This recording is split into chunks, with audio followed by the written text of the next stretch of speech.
നമസ്കാരം. മലയാളി വാർത്ത പ്ലസിലേക്ക് സ്വാഗതം. ബംഗ്ലാദേശിന്റെ രാഷ്ട്രീയ ഭൂപടത്തിൽ ഒരു സുപ്രധാന വഴിത്തിരിവിനാണ് രാജ്യം തയ്യാറെടുക്കുന്നത്. നീണ്ട 2 പതിറ്റാണ്ടിലേറെ കാലം ലണ്ടനിൽ സ്വയം പ്രഖ്യാപിത പ്രവാസത്തിൽ കഴിഞ്ഞിരുന്ന ബംഗ്ലാദേശ് നാഷണൽ പാർട്ടിയുടെ യഥാർത്ഥ നേതാവും മുൻ പ്രധാനമന്ത്രി ഖാലിദ സിയയുടെ മകനുമായ താരിഖ് റഹ്മാൻ രാജ്യത്തേക്ക് മടങ്ങിയെത്താൻ ഒരുങ്ങുന്നതോടെ വരാനിരിക്കുന്ന തെരഞ്ഞെടുപ്പ് കലുഷിതമാകും എന്ന ഉറപ്പാണ്. ബംഗ്ലാദേശ് പ്രതിപക്ഷ നേതാവ് താരിഖ് റഹ്മാൻ 17 വർഷത്തെ പ്രവാസത്തിനു ശേഷം ഡിസംബർ 25-ന് ലണ്ടനിൽ നിന്ന് ധാക്കയിലെ ഷാജലാൽ വിമാനത്താവളത്തിലേക്ക് മടങ്ങിയെത്തുന്നു. താരിഖ് റഹ്മാന്റെ വരവ് കണക്കിലെടുത്ത് തലസ്ഥാനത്തുടനീളം പ്രത്യേക സുരക്ഷാ പദ്ധതി സ്വീകരിച്ചിട്ടുണ്ടെന്ന് വൃത്തങ്ങൾ അറിയിച്ചു. പദ്ധതിയുടെ ഭാഗമായി ഡിസംബർ 24 മുതൽ ഹസ്രത്ത് ഷാജലാൽ അന്താരാഷ്ട്ര വിമാനത്താവളം പ്രത്യേക സുരക്ഷാ വലയത്തിന് കീഴിലായിരിക്കും. വിമാനത്താവളത്തിലും പരിസരത്തും കൂടുതൽ പോലീസ് ഉദ്യോഗസ്ഥരെയും പ്രത്യേക സുരക്ഷാ യൂണിറ്റുകളെയും വിന്യസിച്ചുകൊണ്ട് ഇന്റലിജൻസ് നിരീക്ഷണം ശക്തമാക്കും. താരിഖ് എത്തുന്നതിന് 24 മണിക്കൂർ മുമ്പ് വിമാനത്താവള പ്രദേശത്തേക്ക് പൊതുജനങ്ങൾക്ക് പ്രവേശനം നിയന്ത്രിക്കും. നിയുക്ത യാത്രക്കാർക്കും അംഗീകൃത വ്യക്തികൾക്കും മാത്രമേ പ്രവേശനം അനുവദിക്കൂ. എല്ലാ പ്രവേശന എക്സിറ്റ് പോയിന്റുകളിലും സുരക്ഷാ പരിശോധനകൾ ശക്തമാക്കും. കൂടാതെ ഏതെങ്കിലും അനിഷ്ട സംഭവങ്ങൾ ഒഴിവാക്കാൻ മൊത്തത്തിലുള്ള സാഹചര്യം 24 മണിക്കൂറും നിരീക്ഷിക്കും. താരിഖ് റഹ്മാനുമായി ബന്ധപ്പെട്ട് ഞങ്ങൾ ഇതിനകം തന്നെ പൂർണ്ണ സുരക്ഷാ നടപടികൾ സ്വീകരിച്ചിട്ടുണ്ട്. വിമാനത്താവളത്തിൽ നിന്ന് അദ്ദേഹത്തിന്റെ തുടർന്നുള്ള ലക്ഷ്യസ്ഥാനങ്ങളിലേക്കുള്ള സാധ്യമായ വഴികൾ പരിഗണിച്ച് മതിയായ തയ്യാറെടുപ്പുകൾ നടത്തിയിട്ടുണ്ട് എന്ന് DMP ഡെപ്യൂട്ടി കമ്മീഷണർ തലേബുർ റഹ്മാൻ പറഞ്ഞു. താരിഖ് റഹ്മാന്റെ സുരക്ഷിതമായ വരവിന് ഏറ്റവും ഉയർന്ന തലത്തിലുള്ള സുരക്ഷ ഉറപ്പാക്കിയിട്ടുണ്ടെന്ന് ആഭ്യന്തര ഉപദേഷ്ടാവ് lieutenant general retired MD Jahangir Alam Chowdhury പറഞ്ഞു. നിയമപാലന ഏജൻസികൾക്ക് പരമാവധി ജാഗ്രത പാലിക്കാനും ഉന്നതതല സുരക്ഷാ നടപടികൾ സ്വീകരിക്കാനും നിർദ്ദേശം നൽകിയിട്ടുണ്ട് എന്നും അദ്ദേഹം പറഞ്ഞു. സംസ്ഥാന സുരക്ഷയ്ക്കൊപ്പം പാർട്ടി തലത്തിലുള്ള സുരക്ഷയ്ക്കും അച്ചടക്കത്തിനും BNP അതീവ പ്രാധാന്യം നൽകുന്നു. BNP ചെയർപേഴ്സൺ ഖാലിദ സിയെ സംരക്ഷിക്കുന്ന ചെയർപേഴ്സൺ സെക്യൂരിറ്റി ഫോഴ്സ് ആയിരിക്കും റഹ്മാന്റെ വ്യക്തിഗത സുരക്ഷ കൈകാര്യം ചെയ്യുന്നത്.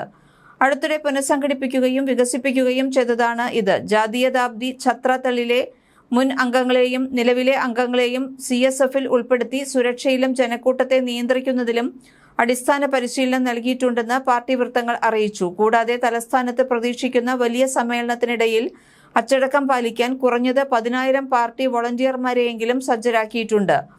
വേദികളിൽ ക്രമസമാധാനം നിലനിർത്താനും ഗതാഗതം സുഗമമാക്കാനും നിയമനിർവഹണ ഏജൻസികളുമായി ഏകോപിപ്പിക്കാനും ഈ വോളണ്ടിയർമാരായിരിക്കും സഹായിക്കുക. ധാക്കയിൽ വിമാനമിറങ്ങിയ ശേഷം BNP ആക്ടിംഗ് ചെയർമാൻ സന്ദർശിക്കുന്ന എല്ലാ സ്ഥലങ്ങളിലും പ്രത്യേക സുരക്ഷാ സംവിധാനങ്ങൾ ഏർപ്പെടുത്തും. BNP ചെയർപേഴ്സൺ ഖാലിദ സിയയുടെ വസതിയായ ഫിറോസയോട് ചേർന്നുള്ള ഗുൽഷൻ അവന്യൂവിലെ ഹൗസ് 196-ൽ അദ്ദേഹം താമസിക്കും. പ്രദേശത്ത് ഇതിനകം സുരക്ഷാ ചെക്ക് പോസ്റ്റുകളും CCTV ക്യാമറകളും സ്ഥാപിച്ചിട്ടുണ്ട്. കൂടാതെ പട്രോളിംഗും വർദ്ധിപ്പിച്ചു. അതേസമയം സാധ്യതയുള്ള അപകട സാധ്യതകളോ വിവാദങ്ങളോ ഒഴിവാക്കാൻ ഒരു VIP യാത്രക്കാരനെ കൊണ്ടുപോകുന്നതിനുള്ള പ്രത്യേക പരിശോധനാ പ്രക്രിയയുടെ ഭാഗമായി താരിഖിനെ കൊണ്ടുപോകുന്ന ബിമാൻ ബംഗ്ലാദേശ് എയർലൈൻസ് ലണ്ടൻ ധാക്ക വിമാനത്തിൽ നിന്ന് 2 ക്യാബിൻ ക്രൂ അംഗങ്ങളെ പിൻവലിക്കുകയും ചെയ്തു. തലസ്ഥാനത്ത് വമ്പിച്ച പൊതു സ്വീകരണ പരിപാടിക്ക് BNP ഒരുങ്ങുന്നു.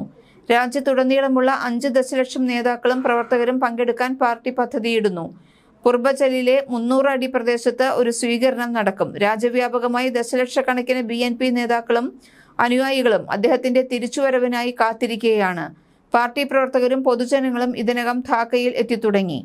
BNP സീനിയർ ജോയിന്റ് സെക്രട്ടറി ജനറലും സ്വീകരണ കമ്മിറ്റി മെമ്പർ സെക്രട്ടറിയുമായ അഭിഭാഷകൻ റുഹുൽ കബീർ റിസ്വ് സ്വീകരണ വേദി പരിശോധിച്ച ശേഷം പറഞ്ഞു. ഡിസംബർ 25-ന് താരിഖ് റഹ്മാൻ എത്തും. വിവിധ ജില്ലകളിൽ നിന്ന് ആളുകൾ എത്തിത്തുടങ്ങിയെന്ന് നമുക്ക് ഇതിനകം കാണാൻ കഴിയും. അതിനാൽ ഡിസംബർ 25-ന് ഈ സ്ഥലം ഒരു വലിയ ജനക്കൂട്ടമായി മാറും. BNP നേതാക്കൾക്കും അനുയായികൾക്കും യാത്ര സുഗമമാക്കുന്നതിനായി ബംഗ്ലാദേശ് റെയിൽവേ പ്രത്യേക ട്രെയിനുകളും അധിക കോച്ചുകളും അനുവദിച്ചിട്ടുണ്ട്. റെയിൽവേ മന്ത്രാലയത്തിലെ senior information officer Russell Karim Siddique ഒപ്പിട്ട പത്രക്കുറിപ്പിൽ 10 റൂട്ടുകളിൽ പ്രത്യേക ട്രെയിനുകൾ സർവീസ് നടത്തുമെന്നും ആവശ്യാനുസരണം നിരവധി സാധാരണ ട്രെയിനുകളിൽ അധിക കോച്ചുകൾ ഘടിപ്പിക്കുമെന്നും പറഞ്ഞിരുന്നു.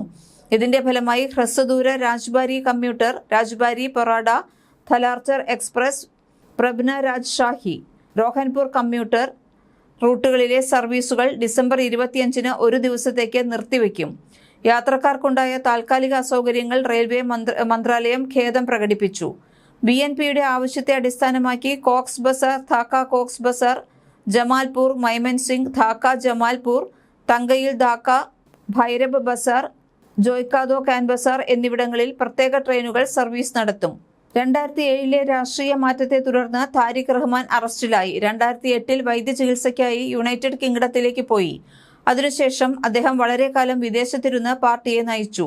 2024 രാഷ്ട്രീയ മാറ്റങ്ങളെ തുടർന്ന് ബംഗ്ലാദേശിലേക്കുള്ള അദ്ദേഹത്തിന്റെ തിരിച്ചുവരവിനുള്ള വഴി തെളിയുകയായിരുന്നു. മുൻ പ്രധാനമന്ത്രി ഷെയ്ഖ് ഹസീനയെ പുറത്താക്കിയതിനു ശേഷം മുഖ്യ ഉപദേഷ്ടാവ് മുഹമ്മദ് യൂനുസിന്റെ നേതൃത്വത്തിലുള്ള ഇടക്കാല സർക്കാർ 2026 ഫെബ്രുവരിയിൽ തെരഞ്ഞെടുപ്പ് പ്രഖ്യാപിച്ചതിന് തൊട്ടു പിന്നാലെയാണ് ബംഗ്ലാദേശിലെ രാഷ്ട്രീയത്തിലെ ഏറ്റവും സ്വാധീനമുള്ള ഈ വ്യക്തിയുടെ തിരിച്ചുവരവ്. ഈ തെരഞ്ഞെടുപ്പിൽ താൻ മത്സരിക്കുമെന്നും പ്രധാനമന്ത്രി ആരാകണമെന്ന് ബംഗ്ലാദേശ് ജനത തീരുമാനിക്കുമെന്നും പ്രഖ്യാപിച്ച റഹ്മാൻ രാജ്യത്തെ 2 പ്രധാന രാഷ്ട്രീയ രാജവംശങ്ങളിലൊന്നിന്റെ പുനഃസ്ഥാപനത്തിനാണ് വഴി തുറക്കുന്നത്. ഇനി ആരാണ് താരിഖ് റഹ്മാൻ എന്ന് നോക്കാം. 1965 ജനിച്ച താരിഖ് റഹ്മാൻ ബംഗ്ലാദേശിലെ 2 പ്രധാന രാഷ്ട്രീയ രാജവംശങ്ങളിൽ ഒന്നിൽ നിന്നാണ് വരുന്നത്. അദ്ദേഹത്തിന്റെ അമ്മ ഖാലിദ സിയ 3 തവണ രാജ്യത്തിന്റെ പ്രധാനമന്ത്രിയായിരുന്നു. പിതാവ് സിയാവുർ റഹ്മാൻ മുൻ പ്രസിഡന്റും 1971 വിമോചന യുദ്ധത്തിലെ പ്രധാനിയുമായിരുന്നു. ധാക്ക റെസിഡൻഷ്യൽ മോഡൽ കോളേജിലും ധാക്ക സർവകലാശാലയിലും പഠനം പൂർത്തിയാക്കിയ റഹ്മാൻ രാഷ്ട്രീയത്തിൽ പ്രവേശിക്കുന്നതിനു മുൻപ് തുണിത്തരങ്ങളിലും ഷിപ്പിംഗ് രംഗത്തും വിജയകരമായ ബിസിനസ് സംരംഭങ്ങൾ സ്ഥാപിച്ചിരുന്നു. രാഷ്ട്രീയ ജീവിതവും നാടുകടത്തലും. 1990കളിലാണ് റഹ്മാന്റെ രാഷ്ട്രീയ ജീവിതം ആരംഭിക്കുന്നത്. 2001 BNP അധികാരത്തിൽ തിരിച്ചെത്തിയപ്പോൾ അദ്ദേഹം പാർട്ടിയുടെ സീനിയർ ജോയിന്റ് സെക്രട്ടറി ജനറലായി നിയമിതനായി. ഈ സമയത്ത് രാജ്യത്തുടനീളം സഞ്ചരിച്ച് അദ്ദേഹം അടിത്തട്ടിലുള്ള ജനങ്ങളുമായി ശക്തമായ ബന്ധം സ്ഥാപിച്ചു. 2009 ഷെയ്ഖ് ഹസീനയുടെ നേതൃത്വത്തിലുള്ള അവാമി ലീഗ് അധികാരത്തിൽ തിരിച്ചെത്തിയതിന് തൊട്ടു മുൻപാണ് റഹ്മാൻ രാജ്യം വിട്ട് ലണ്ടനിലേക്ക് പോകുന്നത്. മുൻ സൈനിക സർക്കാരിന്റെ ഭരണകാലത്ത് തടവിലാക്കപ്പെട്ടപ്പോൾ താൻ അനുഭവിച്ച ശാരീരികവും മാനസികവുമായ പീഡനങ്ങളെക്കുറിച്ച് അദ്ദേഹം ലണ്ടനിൽ സംസാരിച്ചു. റഹ്മാന്റെ രാഷ്ട്രീയ ജീവിതം എന്നും വിവാദങ്ങളാൽ നിറഞ്ഞതായിരുന്നു. 2004 ഹസീനയെ ലക്ഷ്യമിട്ട് നടന്ന ഗ്രനേഡ് ആക്രമണത്തിന്റെ സൂത്രധാരൻ എന്ന കേസിൽ അദ്ദേഹത്തെ കുറ്റക്കാരനെന്ന് കണ്ടെത്തി. 2018 ജീവപര്യന്തം തടവിന് ശിക്ഷിച്ചു. നിരവധി അഴിമതി ക്രിമിനൽ കേസുകളും അദ്ദേഹത്തിന് നേരെ നിലനിന്നിരുന്നു. അധികാരത്തിലേക്കുള്ള തിരിച്ചുവരവും നിയമവിജയവും ഇങ്ങനെ. ലണ്ടനിലിരുന്ന് വീഡിയോ കോളുകൾ വഴിയും ഫോൺ കോൺഫറൻസുകൾ വഴിയുമാണ് റഹ്മാൻ BNPയുടെ ദൈനംദിന പ്രവർത്തനങ്ങൾ നടത്തിയിരുന്നത്. ഖാലിദ സിയ അഴിമതി കേസിൽ ശിക്ഷിക്കപ്പെട്ട വീട്ടുതടങ്കലിലായതോടെ അദ്ദേഹം പാർട്ടിയുടെ യഥാർത്ഥ തലവനായി മാറി. എന്നാൽ 2024 ഓഗസ്റ്റിൽ വിദ്യാർത്ഥികളുടെ നേതൃത്വത്തിലുള്ള പ്രക്ഷോഭത്തെ തുടർന്ന് ഷെയ്ഖ് ഹസീന സ്ഥാനഭ്രഷ്ടയാക്കപ്പെട്ടതോടെയാണ് രാഷ്ട്രീയ രംഗം മാറിമറിയുന്നത്. ഹസീനയുടെ പതനത്തിനു ശേഷം റഹ്മാനെതിരായ എല്ലാ കുറ്റങ്ങളും പിൻവലിക്കപ്പെട്ടു. 2024 ഓഗസ്റ്റിൽ അദ്ദേഹത്തിന്റെ പ്രസംഗങ്ങൾ പ്രക്ഷേപണം ചെയ്യുന്നതിനെതിരായ വിലക്ക് ഹൈക്കോടതി റദ്ദാക്കി. ഇതിന് പിന്നാലെയാണ് ബംഗ്ലാദേശ് സർക്കാർ 2026 ഫെബ്രുവരിയിൽ തെരഞ്ഞെടുപ്പ് നടത്തുമെന്ന് പ്രഖ്യാപിച്ചത്. ഇനി ബംഗ്ലാദേശിൽ എന്താണ് എന്നുള്ളതാണ് ഇപ്പോൾ എല്ലാവരും ഉറ്റുനോക്കുന്നത്. ഹസീന അധികാരത്തിൽ നിന്ന് പുറത്തായതോടെ താരിഖ് റഹ്മാന്റെ തിരിച്ചുവരവ് ബംഗ്ലാദേശിലെ 2 പ്രധാന രാഷ്ട്രീയ രാജവംശങ്ങളിൽ ഒന്നിന്റെ പുനഃസ്ഥാപനത്തിന് വഴിയൊരുക്കും.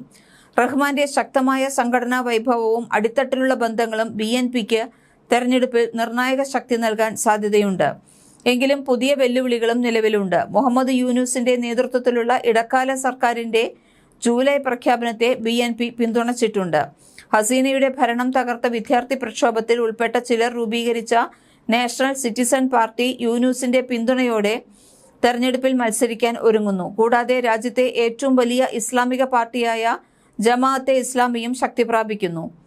കൊലപാതകം നടത്തുന്ന, ബലമായി ആളുകളെ കാണാതായ അല്ലെങ്കിൽ കള്ളപ്പണം വെളുപ്പിക്കുന്ന ഒരു രാഷ്ട്രീയ പാർട്ടിയെയോ അതിന്റെ പ്രവർത്തകരെയോ പിന്തുണയ്ക്കാൻ ആളുകൾക്ക് കഴിയില്ലെന്ന് ഞാൻ ശക്തമായി വിശ്വസിക്കുന്നു എന്ന് പറഞ്ഞ റഹ്മാൻ വരാനിരിക്കുന്ന തെരഞ്ഞെടുപ്പിൽ ശുഭാപ്തി വിശ്വാസം പ്രകടിപ്പിച്ചു. പതിറ്റാണ്ടുകളുടെ പ്രവാസത്തിനു ശേഷം മടങ്ങിയെത്തുന്ന റഹ്മാന് യുവാക്കളുമായും പൊതുജനങ്ങളുമായും ബന്ധം സ്ഥാപിക്കാൻ കഴിയുമോ, ഒപ്പം BNPയെ വീണ്ടും അധികാരത്തിലെത്തിക്കാൻ സാധിക്കുമോ എന്നെല്ലാം കണ്ടുതന്നെ അറിയണം. മലയാളി വാർത്ത പ്ലസ്.